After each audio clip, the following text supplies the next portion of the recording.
मैं यूट्यूब पे बहुत सारा कंटेंट देखता हूँ और मेरे को किसी भी यूट्यूबर के बारे में इतनी अलग अलग फील्ड से सजेशन नहीं मिले जितने साइमन सेज के बारे में मिले थे। लेकिन अब तुमने भी नोटिस किया होगा कि साइमन सेज थोड़ी बहुत कोशिश कर रहा है कि मैं लाइव आ जाता हूँ, मैं गेमिंग चैनल स्टार्ट कर दूं क्या। वो एक अलग फेज में चल रहा है, तो हम इस वीडियो में Simon says as a creator जिस फेज में है ना उसकी बात करेंगे। मैं साइमन सेज से एक डायरेक्टली बात भी करना चाहता हूँ और इससे अपन क्या सीख सकते हैं इसकी बात भी करेंगे। लेकिन इन सबसे पहले कोई कोई क्रिएटर ऐसे होते हैं जिनको चिल्लाने की जरूरत नहीं पड़ती आंखों के आगे आने के लिए, और साइमन सेज उनमें से एक है। साइमन सेज कोई स्पेशल बनाता क्या है? साइमन सेज कोई नॉर्मल कमेंट्री चैनल नहीं है, ना ही वो कुछ ऐसे है कि मीडिया को रोस्ट कर देंगे किसी को या किसी को गाली दे देंगे उससे फेमस हो जाएंगे, ऐसा बिल्कुल भी नहीं है। साइमन सेज ने मेरा खुद का भी पर्सपेक्टिव बहुत चीजों को लेके सही करने में बहुत मदद की है।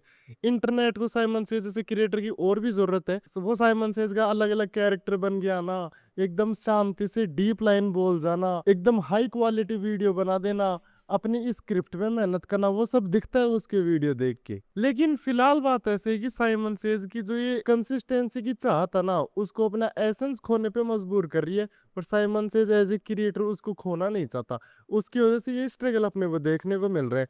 अपन आपस में जरूर मजाक कर सकते हैं कि साइमन सेज के पैसे खत्म हो रहे हैं, लेकिन ऐसा नहीं होगा। साइमन सेज बहुत समझदार है, उसने बहुत टाइम पे बहुत इन्वेस्टमेंट की होगी, उसने एक आधे पॉडकास्ट में सब बताया भी। तो साइमन सेज की जो प्रॉब्लम है ना वो कोई मजाक नहीं है, वो सच में एक प्रॉब्लम है, एक फेज है वो कि कैसे क्या करना है। ये जो शिफ्टिंग फेज है, साइमन सेज खूब सारी लड़ाई लड़ता होगा खुद की आइडेंटिटी को ही वैलिडेट करने के लिए कि आखिर मैं हूँ क्यों, मैं यूट्यूब पे एग्जिस्ट ही क्यों करता हूँ। इस सीरीज वैलिडेशन के साथ में साइमन से ट्राई कर रहा है कि मैं गेमिंग वीडियो बनाने लग जाता हूँ, मैं लाइव स्ट्रीम पे आ जाता हूँ, मैं रील देखने लग जाता हूँ, मैं किसी पे रिएक्शन देने लग जाता हूँ, और इसमें कुछ गलत नहीं है। लेकिन ये वो भी नहीं है जो वो बनना चाहता है और हकीकत में जो वो है। देखो, अब मैं जो बोलना चाहता हूँ डायरेक्ट साइमन सेज को बोलना चाहता हूँ। देखो साइमन, अगर तुम्हें फिलहाल लोस्ट फील हो रहा है ना कि यार मेरे को समझ में नहीं आ रहा मैं क्या करूँ क्या नहीं, तो एक बार के लिए अपनी उस वीडियो को जाके देखो जिसने तुमने सिर्फ ईमानदारी से बोला था, हर एक लाइन को सोच समझ के लिखा था। उस वीडियो में तुम्हें तुम्हारा असली रूप दिखाई देगा कि तुम एक्चुअल में क्या हो। हमें अभी पिंक साइमन की बात नहीं कर रहे, लेकिन तुम समझो तुम्हारी वजह से इंटरनेट पे कितने लोगों का पर्सपेक्टिव चेंज हुआ है, कितने लोगों को पता चला है कि सही में शायद रजत दलाल एक वर्थ इट कंटेंट क्रिएटर नहीं है, सही में शायद बहुत सारी चीजें वैसी नहीं है जैसी दिखती हैं, सही में शायद एलविस यादव बिगेस्ट क्रिएटर होने के काबिल नहीं है। मुझे पता है तुम उनको डायरेक्ट हेट नहीं करते, ना तुम ऑडियंस को उनको हेट करने के लिए बोलते हो, लेकिन जब तक वो अपनी चीजें फैला रहे हैं ना, जब तक उन कंटेंट क्रिएटर से लोग इन्फ्लुएंस हो रहे हैं ना, तुम समझो तुम्हारे जैसे कंटेंट क्रिएटर की तो वैसे ही बहुत ज्यादा नीड है। अब मैं तुम्हें कोई मोरालिटी इन सब के दबाव में नीचे नहीं दबाना चाहता, लेकिन बात यह है कि तुम्हारा यूट्यूब पे एग्जिस्ट होना ही बहुत बड़ी चीज है। तुम अपने ऊपर से कंसिस्टेंसी का बहुत सही से एक सेकंड के लिए हटा दो और समझो मेरे को तुम्हारी पूरी प्रॉब्लम नहीं पता क्योंकि पूरा कॉन्टेक्स्ट आपने अपनी लाइव स्ट्रीम में दिया ही नहीं था। आज देर हो गया, शायद आप 10 बजे लाइव आने वाले थे, वो मैं अभी देख नहीं पा रहा क्योंकि मैं वीडियो रिकॉर्ड कर रहा हूँ। लेकिन बात ऐसी है कि तुम बहुत इंपॉर्टेंट हो।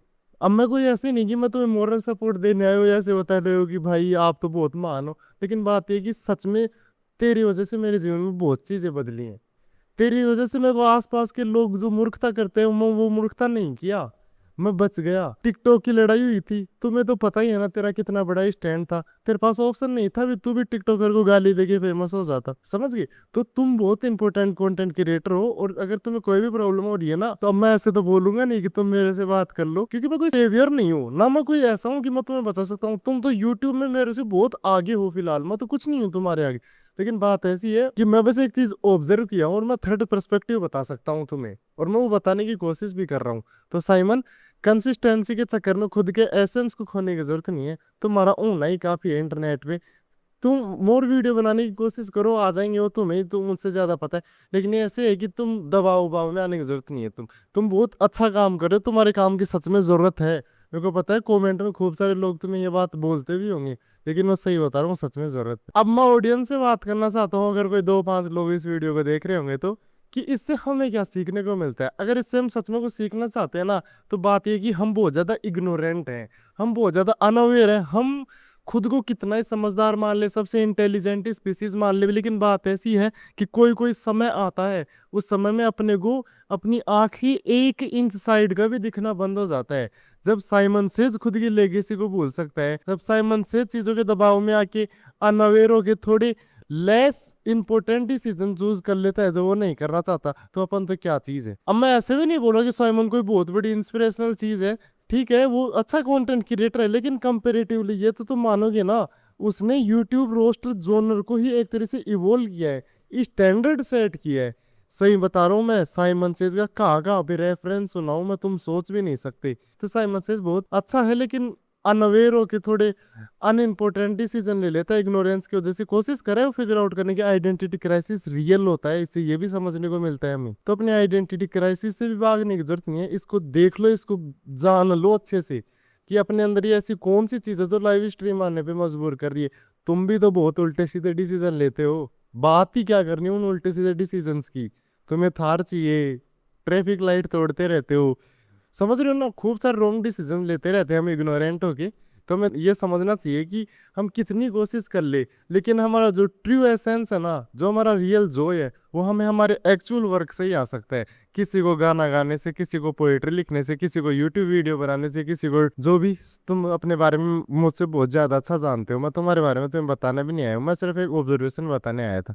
तो अपने जीवन को और अवेयर होके और अच्छे से देख के और इग्नोरेंस को कम करके और नॉलेज को बढ़ाते रहो, अंडरस्टैंडिंग बेटर करते रहो। मिलते हैं नेक्स्ट वीडियो में।